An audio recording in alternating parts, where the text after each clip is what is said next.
O Melhor e Mais Justo de hoje fala sobre as conquistas, transformações, as discussões trazidas pelo avanço das pesquisas genéticas. Os estudos com células-tronco também são um marco da ciência nos últimos tempos, nos últimos anos. A possibilidade de regenerar tecidos, órgãos enfermos, por exemplo, por meio de transplantes de célula, é, de fato, algo revolucionário para a medicina, para a saúde humana. Para começar, eu gostaria que vocês explicassem para nós leigos a diferença entre célula-tronco adulta, célula-tronco embrionária, células reprogramadas, enfim, porque a polêmica gira também principalmente em torno das chamadas células-tronco embrionárias. Muito bem, células embrionárias, são aquelas que se encontram no embrião, por isso que se chama de embrionária. Então, quando nós temos a hora da formação do ovo, a gente diz que ela é uma célula totipotente, que ela pode gerar o ser humano completo e os anexos embrionários, como placenta e membrana amniótica, etc. Ou seja, uma célula que poderia virar qualquer célula do nosso corpo. Sim, a célula-tronco. Mas o ser completo. Uma célula poderia... Aí ela sofre a primeira divisão, que não é uma divisão ao acaso, era uma divisão bem definida, dando duas células. Uma das células já começa aí a assimetria. Uma das células vão originar a placenta e os anexos embrionários. E a outra célula que vai originar o ser completo. Então, isso você vai até a fase de blastocisto. Na fase de blastocisto do embrião, ele tem então dois tipos de células. Ele tem uma massa celular interna que vai gerar o corpo completo. E aquela outra parte externa que vai originar a placenta e os anexos, Então, aí o embrião, nessa fase, ele escolhe o local que ele vai se implantar no útero da mãe, E aquelas células que vão originar a placenta invadem aquela estrutura, aquele tecido do útero da mãe e passa então a desenvolver o embrião. Então, quando for lá para o 10º dia, por exemplo, a gente já com o ultrassom, a gente consegue visualizar isso, já tem uma sensibilidade grande. Você consegue já visualizar, no caso do embrião humano, você consegue visualizar um embrião de 3 milímetros de tamanho.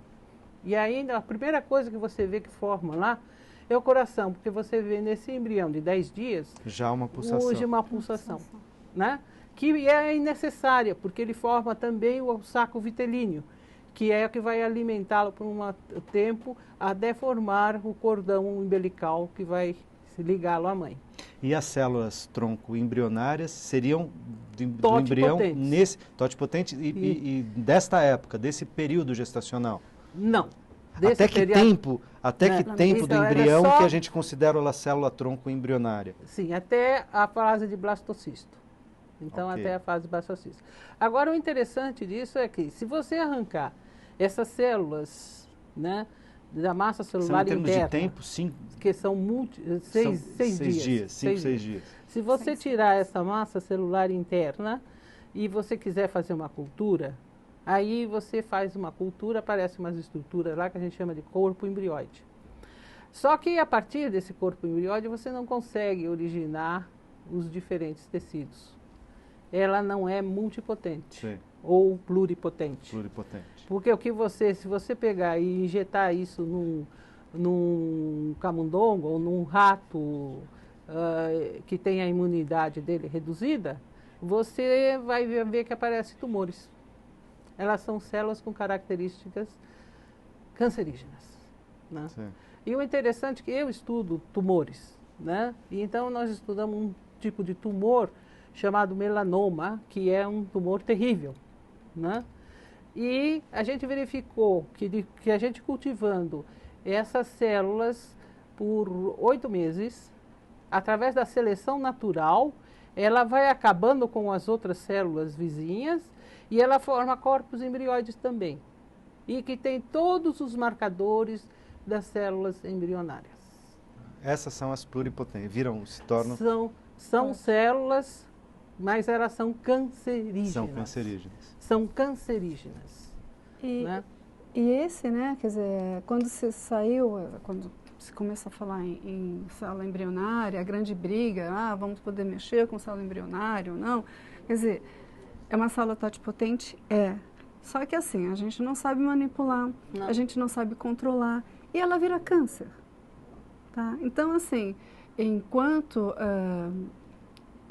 estudo, enquanto ciência, você estudar a célula embrionária em termos de embriologia, ver como o feto se desenvolve, tudo bem. Transformar essa célula ainda em algo que você vai levar para uma linhagem terapêutica, para tratamento, né, para diferenciar para algum outro órgão, para regenerar alguma coisa, você está correndo o risco de transformar isso em câncer. Que não serve para nada. Ou seja, ainda não é seguro no nível atual das e, pesquisas. Assim, e eu acho que o mais importante a gente tem que lembrar que existem outras fontes. A gente não está, ninguém falou do problema ético da embrionária, tá? Uhum. Isso se você listar as dificuldades da célula embrionária, a gente pode deixar tranquilamente o problema ético para o fim, porque é uma célula muito difícil de manipular. Fora isso, você tem outras fontes de células-tronco que antes a gente considerava multipotentes ou células-tronco maduras, adultas, que se descobriu, né, e cada vez mais se descobre, que, por exemplo, sangue de cordão umbilical, medula óssea, né, que é a primeira fonte de célula-tronco do sangue, começou a mexer com isso na década de 50, para você ter ideia. Tá? E agora, recentemente, gordura, que eu posso transformar isso numa célula que a gente chama de mesenquimal, que apesar de ser adulta, ela consegue se diferenciar em vários outros tecidos, tá? Então, assim, a gente tem várias fontes mas que potencialmente em menos tecidos do que a célula embrionária, potencialmente. Mas transforma tudo. Eu posso fazer coração, fígado, células beta de pâncreas para diabetes dessa célula. Tá? Eu posso obter esse tipo de célula de sangue de cordão, de gordura, tá? E da medula óssea, que é a principal fonte. Então, assim, a gente tem tanta coisa para trabalhar e, assim, essas fontes, fora essas células mesenquimais, as próprias células-tronco, né, de linhagem hematopoética, do sangue de cordão, da medula, e na gordura, misturado com a gordura que a gente lipoaspira, né, para ficar bonitinho, tem célula-tronco do sangue também. Então, assim, fora essas, tem outras células com marcadores de embrionário, tá, e que tem uma capacidade de se diferenciar em outros tecidos muito grande. Ou seja, ele teria um campo de trabalho com as células adultas do que com a embrionária, quer dizer... Sobretudo pensando em explorações terapêuticas terapêuticas que ainda estariam muito incipientes então, em termos de pesquisa. Essa classificação de célula-tronco é mais para a gente estudar, mas está bagunçada, porque vários pesquisadores já descobriram que tem células totipotentes, é óbvio, é menos de 1%, tá, da totalidade da célula, da medula óssea, do sangue de cordão. Então, a gente precisa aprender a expandir, talvez a mesenquimal seja mais, quer dizer, é um campo em aberto que tem uma potencialidade muito grande. Né? Então, assim, acho que a gente tem que desmistificar, a gente precisa trabalhar com embrionária. Não, a gente precisa trabalhar com as outras. Embrionária, sim, mas assim, vai demorar muito mais tempo a gente saber controlar uma célula embrionária do que a gente conseguir diferenciar para o que a gente quiser com as outras fontes. E, Geraldo, deixa eu te pedir uma coisa, então, até para o nosso telespectador poder nos acompanhar no seguinte sentido.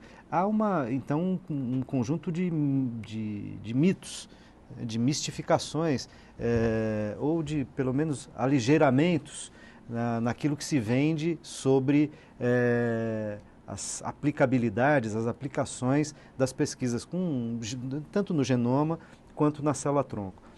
Estou falando isso porque assim, muitas pessoas falam, bom, agora já estamos em condição de curar especificamente uma série de doenças, que a religião ou a legislação que não deixam, senão já está todo mundo curado.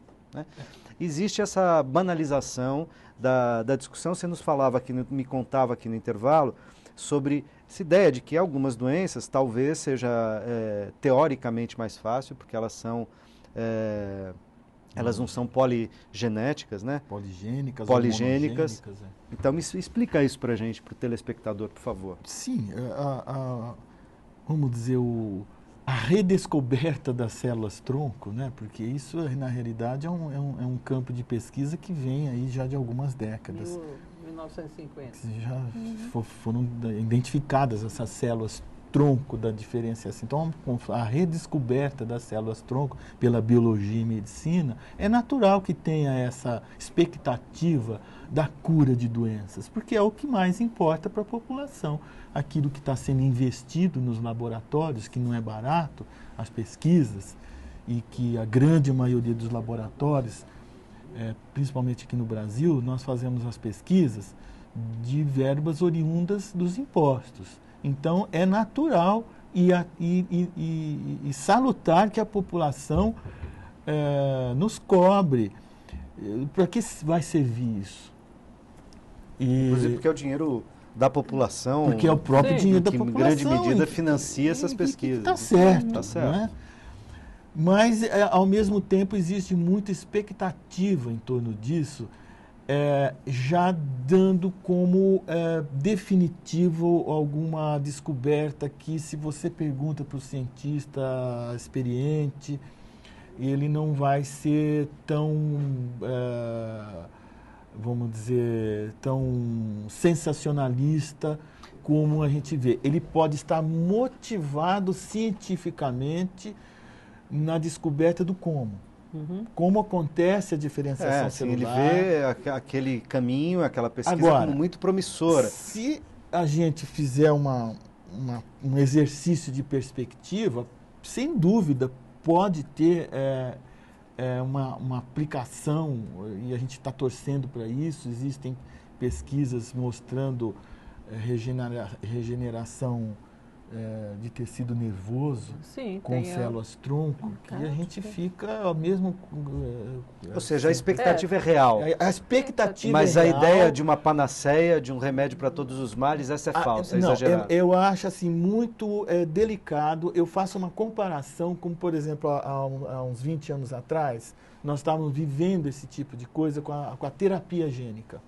Eu sou geneticista, professor de genética, trabalho na área de genética molecular, então eu fico motivado com isso. Mas vamos lá, 20 anos atrás, a terapia gênica, quer dizer, você isolar um gene humano, clonar esse gene e depois reinjetar esse gene na pessoa, iria curar uma série de doenças. Nós vivemos, isso já teve, essa situação que nós estamos vivendo hoje, isso já ocorreu. E essa hipótese não se confirmou? Não é que não se confirmou. Ela se confirmou, mas para casos pontuais. Também não foi essa panaceia. Não é generalizado. Não é generalizado. Por quê? Muitas doenças são poligênicas, então não adianta você injetar aquele gene... Ou seja, quando são unigênicas... É mais fácil. O grau de sucesso é maior, digamos assim. Agora, a minha opinião pessoal, eu acho que as pesquisas com células-tronco, elas vão beneficiar mais a medicina assim, em curto prazo, apesar que esse curto prazo na aplicação não é tão curto assim, mais do que a terapia gênica. Por quê? Mas é o que a Ângela disse. Mas antes disso, nós estamos trabalhando nisso, a saber como controlar essas células. Mas por que eu acho que ela vai beneficiar mais? Porque você já pega um produto que foi selecionado pela natureza em milhões de anos, que é a própria célula, certo? E você, tratando isso como um medicamento celular, você reinfunde no paciente um material que já é natural. É natural. Né? Agora, isso é o que se espera.